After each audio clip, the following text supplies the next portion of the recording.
Hi, I'm Bob Barron. I've been putting things on my YouTube channel, this little channel, for, gosh, a few months now, maybe more than that.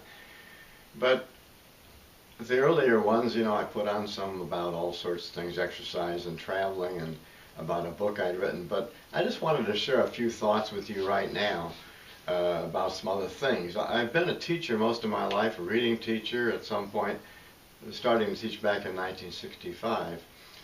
And it happens I went to some seminars yesterday, and we were talking about learning and about the brain and some other things. And it just came to my mind that there might be some things I should share, while I still am able. Yes, we were talking about the brain. You probably know that there are 100 billion cells up here. That's a really amazing, amazing number. And of course, it keeps taking in ideas and relating ideas we take in with other ideas that we've already had. That's part of the process of education. But as a reading teacher, I wanted to share a few ideas I have. I've had them for a long time, actually.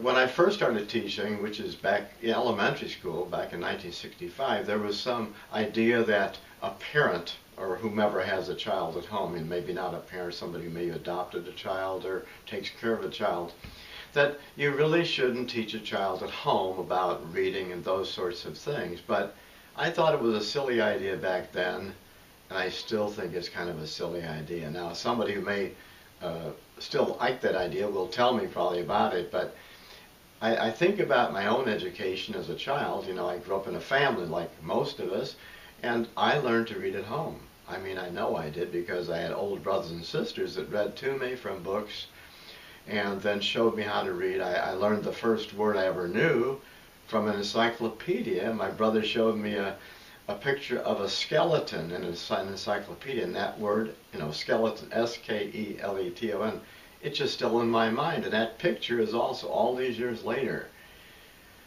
My dad always read the newspapers. That intrigued me. The point here is that when children see other people in the family reading, they know that reading has some value. It's an important thing. Now, today, truthfully, all these years later, I know that many people simply don't read very much, or even the children we have don't read. They're on their phones or their computers doing other kinds of things. Of course, you can read on a computer. That's true, too. But again, the point is that reading really is, I still think it's the most essential part of an education, and I think that reading and education is what makes us human beings. That is, people who can share our ideas with those other people in the world, actually. I think we're all human beings.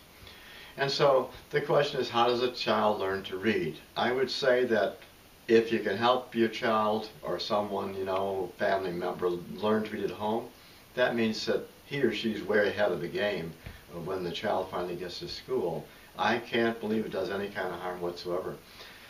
We would say that, of course, the child learns first the alphabet, those ABCs, the names of them, the sounds of them. That's really important.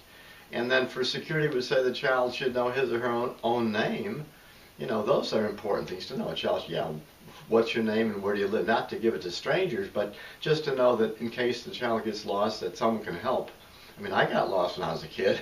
I wasn't too far from home, but I wandered away, and I was crying, and some lady came along and asked me, oh, what's wrong, and so she helped me get home, because I said, well, it's up the path, and so she found me, and she was able to take me home.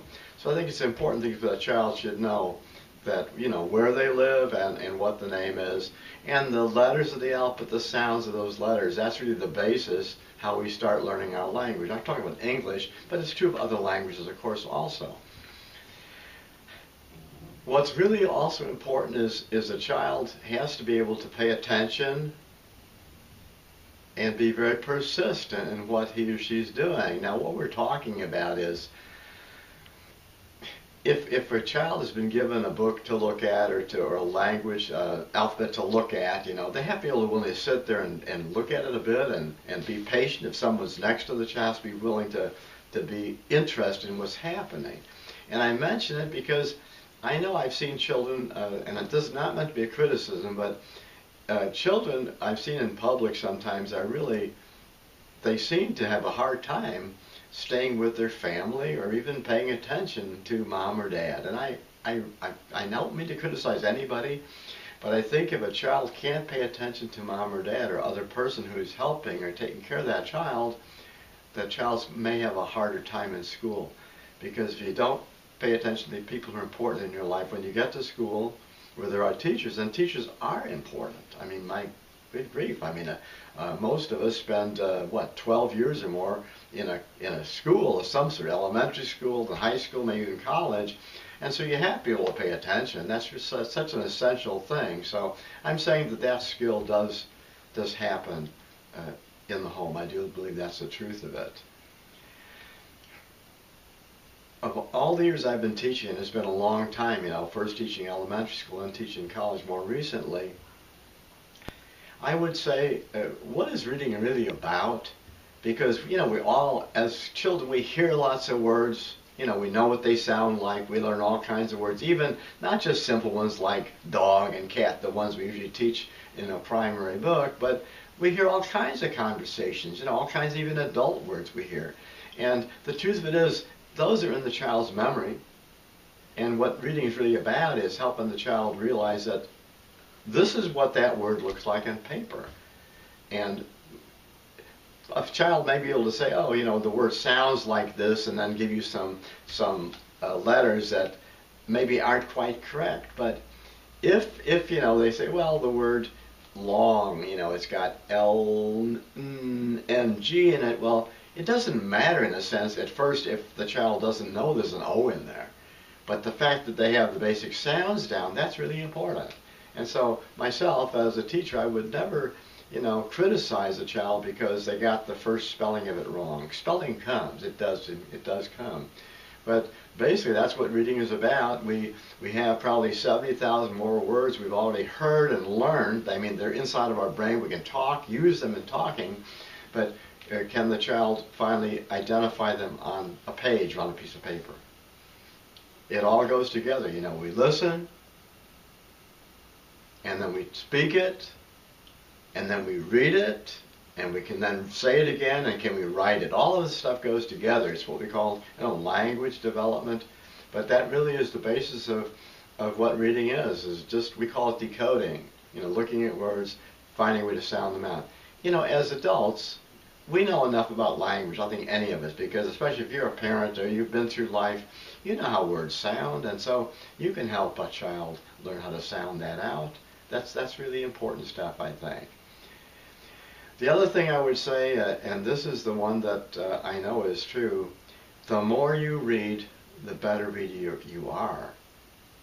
That's such a simple idea, and yet if a person just reads, say, the few minutes in school or the half an hour, the hour, or whatever kind of instruction you get in a schoolroom, that's fine in a sense, but you have to read more than that if you're going to become a really good reader. To talk about fluency, can a child really read that stuff? I would say that something else just came to my mind. Oftentimes, when a person is first learning to read, they will be speaking it audibly or the lips are moving. That's okay. What happens eventually after enough practice with certain words, all that vocabulary goes inside, and then the child, or the person whom you're teaching, could even be an adult, will read silently. So the reading orally is not so bad, it really isn't. It's part of the development of being able to become a reader. It's really important, but certainly reading more and more. See, I'm a person of a certain generation that I love to read. You can't keep me from books. I mean, I got thousands right over here on the wall in these bookshelves. I just love books. I read papers. I like to read the newspaper. I know I can read it online, but it seems so much easier to just read a paper. I can look at the whole front page and read 6 or 7 or 8 stories like that, whereas, online, it takes me a little bit longer to do that. But maybe if you're younger, you can read it easier online. I don't quite know about that.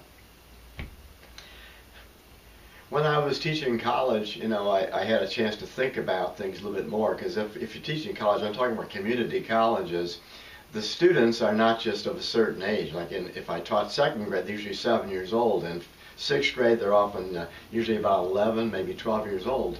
But in college these days, community college especially, they can be anything from 16 or 17 up to 60. That's just the way it is, you know, and it's okay. In fact, it's wonderful in a sense, because if you haven't had a chance to have a good education, like even my mom didn't get a chance to go to school much as a younger person, and when she got, I think, about 14 or 15, she had to get a job, and so she became a telephone operator. But then later in life, a person can get more education. It's okay. It's wonderful. I think it's excellent, actually. I don't know what the right word is to use, but I think it's really good. I believe in lifelong learning myself. You can't keep me away from learning. That's how important it is to me. I mean, I can't learn enough. My brother used to say, you can't know enough about anything. I think that's true. So I read a story in the paper, I want to know more. I look online. I've been online today actually looking up some stuff. When I was teaching in college, I wanted to find all the ways I could help my students learn to read and learn to be better readers. And so what I would do is I'd bring movies sometimes. Now, movies are not quite the same as books, obviously. They are language, they are stories. But what I found was, and I'm going to mention one in particular, I brought to school the movie that was called The King and I, which is a musical, you know, from, gosh, a long time. I just checked the facts. From 1956. It was a pretty popular movie back then. It still is popular. But when I showed it to my students, they were enthralled. I mean, of course, part of it is because it's a Hollywood production, you know, with all the colorful costumes and the music. I mean, I can't forget the songs, some of them, you know, getting to know you, getting to know all about you. When I'm with you, learning what's right to say. Now that song was sung by a woman, but the words are very meaningful. And again, reading today online that the movie was perhaps controversial in some sense because people thought it might be criticizing the country of Siam, which is now called Thailand. But if you think about it in a bigger context, because the students I would teach would be from lots of different places in the world. That is the truth of it. They come from all over, and so they don't see it quite in that because they're probably not from Thailand. They see it more as an experience that shows them something about a country, some of the history, maybe not all perfectly accurate, but again, hearing the music and seeing the costumes, which I believe were pretty authentic, and of course hearing music like that, getting to know you, it's really it's a nice introduction to ideas and words. Well, so then after the movie, I showed them the book that the movie was based on, Anna and the King of Siam. Now, truthfully, I will tell you, I had seen a movie with that same title back in 1946, a long time ago. I just checked that fact on it. But I did not connect Anna and the King of Siam with the King and I. I mean, I didn't at that time. It's been a long time ago. But now I know they are connected. But more than that, I found there's a third book and a fourth book. Because it's actually mostly a true story based on a woman who had actually been in that country with the king and helping his children to get an education. Anna Leon Owens, I believe that was her name. So when I actually revealed these different books and the movie to the students, it gave them multiple ways to learn about this. I love it. You know, so we'd read part of the book in class and we'd see part of the family. And actually, I can tell you, they really wanted to see more and more. So I'm just telling you that there are ways to learn things, ways to help your children. There are so many really excellent movies that are tied to books, and it's okay to tie them together. You know, I would say whatever you can do to help a person learn to be a better reader, I think that's really excellent, okay? I just wanted to share those ideas with you today while they were in my mind.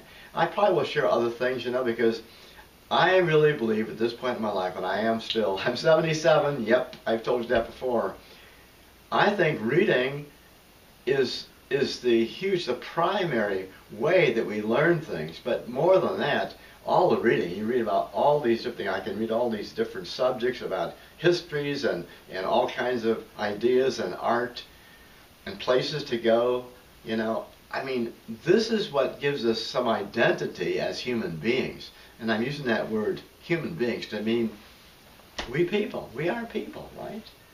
But without an education, without the ability to read and expand our knowledges of things, and that knowledge is what it's about, of course. As Brother said, You can't know enough about anything. I really believe that.